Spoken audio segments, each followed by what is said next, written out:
پاکستان کے سابق army chief general retired Raheel Sharif کا بین الحکومتی مسلم فوجی اتحاد کے سربراہ کی حیثیت سے انتخاب کی میڈیا کے ذریعے اطلاعات صرف راحیل شریف ہی کے لیے نہیں بلکہ پاکستان کے لیے بھی اعزاز تھیں۔ یقیناً یہ جنرل راحیل شریف کی خوش قسمتی ہے کہ مسلم فوجی اتحاد کی سربراہی کے لیے مسلم ممالک کی نظریں صرف راحیل شریف ہی پر رکی ہیں۔ چنانچہ اس وقت سعودی عرب کی جانب سے راحیل شریف کے بطور سربراہ انتخاب کے فیصلے کی تصدیق پاکستان کے وزیر دفاع نے بھی کی تھی، لیکن صورتحال اب یہ ہے کہ باطل قوتوں کی پیروکار پاکستانی حکمرانوں کی جانب سے وزیر دفاع خواجہ آصف اور مشیر خارجہ سرتاج عزیز کی میڈیا کی خبروں کو جھوٹا قرار دے کر یو ٹرن لے لیا ہے۔ راحیل شریف کی سربراہی کے حوالے سے پاکستانی آئین میں ترامیم کا بہانہ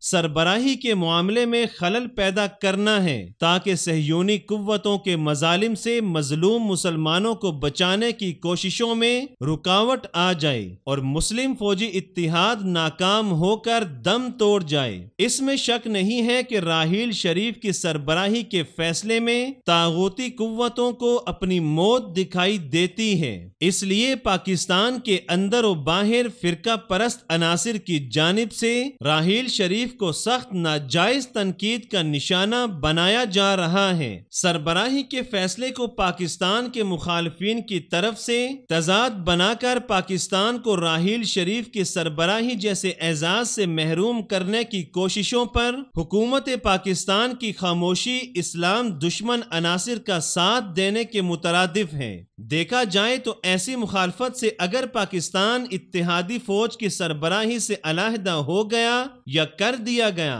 تو یقیناً فوجی اتحاد کی سربراہی کا اعزاز کسی بھی دوسرے ملک کو حاصل ہو جائے گا، جس سے پاکستان کو مسلم ممالک میں شرمندگی کا سامنا ہوگا اور اس سے پاکستان پر گہرے منفی اثرات مرتب ہوں گے۔ اگرچہ دوسری جانب دیکھا جائے تو پاکستان کی طرف اب بھی کوئی ملک میلی آنکھ سے نہیں دیکھ سکتا، جبکہ مسلم فوجی اتحاد کی سربراہی کے تحت اتحادی منشور پر عمل کرتے ہوئے یقیناً پاکستان کی طاقت میں اضافہ ہو جاتا اور فوجی اتحاد کا سربراہ پاکستان کے حق میں بوقت ضرورت فوجی اتحاد کی خدمات بروئے کار لے آتا۔ ان حقائق کے تناظر میں یہ بات واضح ہو چکی ہے کہ مسلم فوجی اتحاد کی سربراہی سے لا تعلقی پاکستان کے حق میں نہیں ہے۔ اس سے صرف پاکستان کو ہی نہیں بلکہ بہت سے مظلوم مسلم ممالک کی امید نجات کمزور ہو جائے گی۔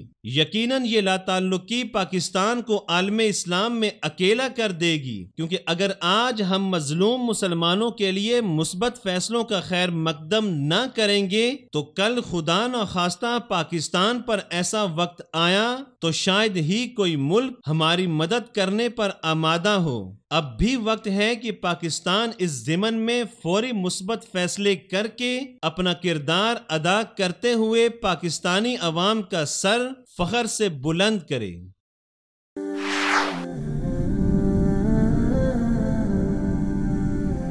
وصال اردو،